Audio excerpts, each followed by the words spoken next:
नमस्कार विद्यार्थी मित्रांनो, स्वागत आहे आपलं यूट्यूब चॅनल ज्याचं नाव आहे मोहित मोटिवेटेड एक्झाम चॅनल। आज आपण बघणार आहोत TET 3 जून 2025 reasoning syllabus as a per IBS pattern.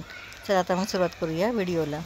First आहे सेटिंग अरेंजमेंट येतो, सेकंड आहे distance and direction, blood relation, चौथं पझल, पाचवं कोडिंग अँड डिकोडिंग, सहावं सायकोलॉजिझम, सातवं अल्फान्यूमेरिक, आठवं इनक्वेलिटी, नवं इनपुट आउटपुट, दहावं रो अँड रँकिंग, 11वं लेटर सिरीज, 12 नंबर सिरीजचं, 13 statement and conclusion, 14 calendar, 15 clock, 16 paper folding and cutting, 17 identify mirror image, 18 identify water image आणि 19 आहे डाईस। तर हे होते reasoning syllabus as a per IBS पॅटर्ननुसार येणारे काही महत्त्वाचे मुद्दे। व्हिडिओ आवडल्यास व्हिडिओला लाईक करा, कमेंट्स करा, जास्तीत जास्त व्हिडिओ शेअर करा, त्याचबरोबर चॅनलला सबस्क्राईब करायला देखील विसरू नका।